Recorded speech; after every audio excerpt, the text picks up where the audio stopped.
میں political science کی student نہیں ہوں، میں تو وکیل ہوں، اور میں تو آپ یہ کہہ سکتی ہوں کہ جب ایسے حالات ہوتے ہیں تو آپ کو اپنے سارے پتے سامنے میدان میں رکھنے ہوتے ہیں. تھریٹ دینے سے کوئی فائدہ نہیں، یا آگے بڑھے کچھ کریں. تھریٹ سے کیا فرق پڑے گا؟ جو کرنا ہے پھر کر کے دکھائیں نا. یہی ہو سکتا ہے نا. پرائم منسٹر کیا کرے گا؟ ان سے بھیکے مانگے گا. پرائم منسٹر سے کہے گا کہ ٹھیک ہے پی ٹی آئی کا بندہ تھا تو اگر اس پہ منی لانڈرنگ کا کیس ہے تو اس کو میں معاف کر دیتا ہوں.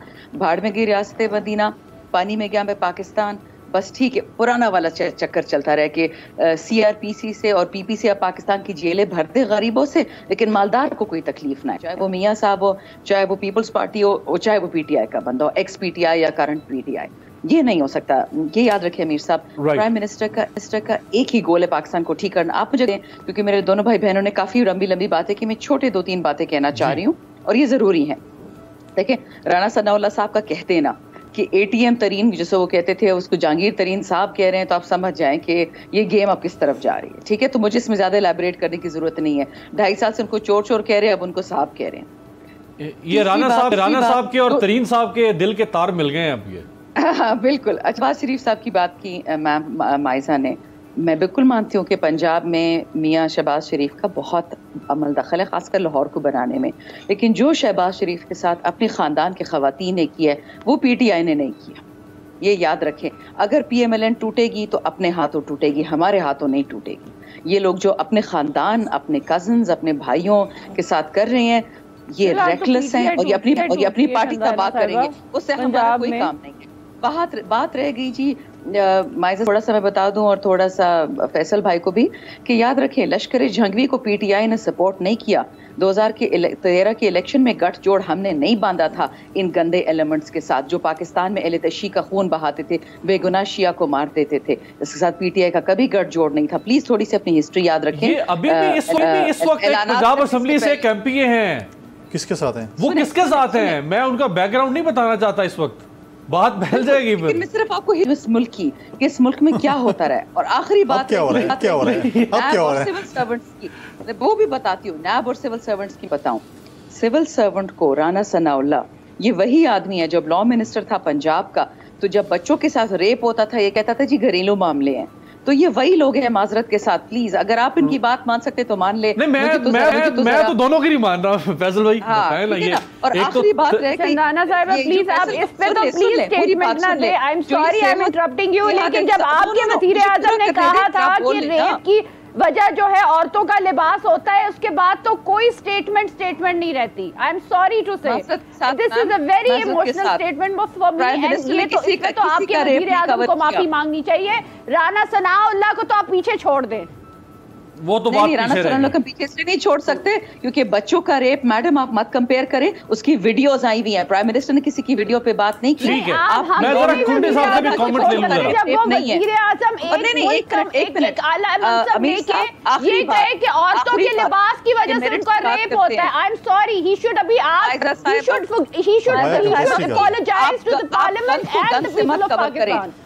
آپ گن کو گن سے کور نہیں کر سکتی ہے، گن ماننا پڑے گا آپ کو. شندانہ صاحبہ آئی ایم سوری. اچھا اسی پہ کامنٹ کر دیں فیصل صاحب، اسی ایشو پہ کر دیں. پرائم منسٹر کی یہ اسٹیٹمنٹ ریپ کے بارے میں امیر صاحب میری بات رہتی ہے، یہ کنٹروورشل نہیں ہے. امیر صاحب فیصل بھائی پھر میری بات سن، ذرا ٹائم ختم ہو رہا ہے. فیصل بھائی کو بھی میں دیکھیں یہ بالکل پرائم منسٹر کا جو ان کا اسٹیمنا ڈپٹی اسپیکر کی طرح سننے کا، لیکن ایسے نہیں ہوگا. میرے جواب آپ سنیں گے کیونکہ فیصل صاحب نے بات کی، میں جواب دوں گی. ایسے نہیں ہوگا. وہ ابھی تو بات کی نہیں.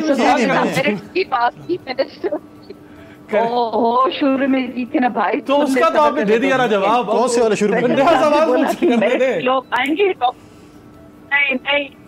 میں نے کیا سوال، میں بات ہی پہلے سے ان کے منسٹرز میرٹ پہ نہیں آتے، ہمارے منسٹرز میرٹ پہ آتے. بس آپ مجھے میرٹ دکھا دیں، آپ مجھے میرٹ دکھا دیں کہ سندھ اسمبلی میں کون میرٹ پہ. سندھ اسمبلی کے میرٹ بتا دیں جی فیصل صاحب. نہیں سندھ میں کیا میرٹ ہے، ہمارے جو جونیئر اور سینئر کمبینیشن ہے ان کو بڑے اعتراض تھا قائم علی شاہ پہ. ہم ایک ینگ سی ایم لے کے آئے ہیں. میں آج بھی کہتا ہوں کہ میں چیلنج کرتا ہوں، آپ اپنے سی ایم کے پی کے کو لیں یا پنجاب کو لیں، ہم ڈیبیٹ کرتے ہیں. دونوں سی ایم کو بٹھا دیں اور ہمارے سی ایم کو بٹھا دیں، ڈیبیٹ کرتے ہیں. اچھا آپ کی چینل میں لے کے آتا ہوں، میری گارنٹی ہے اگلے ہفتے ان کو لیں دونوں کو اکٹھا اور ہمارے ایک سی ایم بیٹھا ہوگا. عثمان بزدار اور مراد علی شاہ کا مناظرہ آپ کہہ رہے ہیں؟ بھائی آپ دونوں بزدار کو بھی اور محمود خان کو بٹھا دیں اور دوسری طرف سی ایم کو بٹھا دیں، اور میں چیلنج کرتا ہوں. قبول ہے شاندانہ صاحبہ؟ میرٹ کا پتہ چل جائے گا. مراد علی شاہ کا مقابلہ وہ کہہ رہے ہیں 2 in 1 کر لیں, دونوں کو بٹھا دیں ہمارے سامنے. آواز نہیں آ رہی امیر صاحب, اب نہیں ہے وہ کہہ رہے ہیں کہ آپ مراد علی شاہ کا موازنہ مقابلہ کر لیں آپ محمود خان سے اور وسیم اکرم پلس دونوں سے بٹھا کے. ٹی وی چینل پہ ادھر ہی پروگرام کرتے ہیں اگلے ہفتے. سر جی پاکستان میں کرونا سن سے ماشاءاللہ آیا ہے. یہ تو بات تو بڑی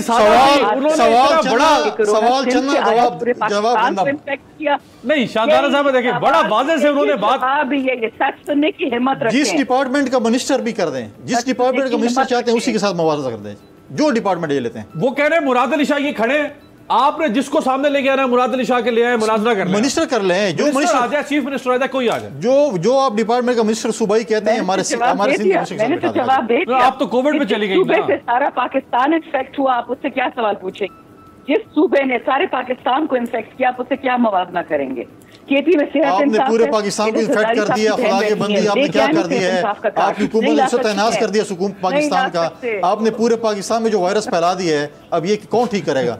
اے نور خدا نور بصیرت کی طلب ہے, رمضان کا صدقہ تیری رحمت کی طلب ہے, مخفی ہیں اسی ماہ میں رحمت کے قرینے, گرداب سے نکلے ہوئے بخشش کے سفیر, گویا ہیں تیرے عشق میں ہم سب برابر, مجلس کو تو گلدستہ فردوس بنا دے, رندوں کو ثنائے شہ لولاک پلا دے, تو شمع قلم کو ید بیضائی عطا کر, بچوں کو تو افطار میں تسنیم عطا کر. رمضان مبارک کی خصوصی نشریات رمضان میں بول, صرف بول انٹرٹینمنٹ پر. رمضان میں بول.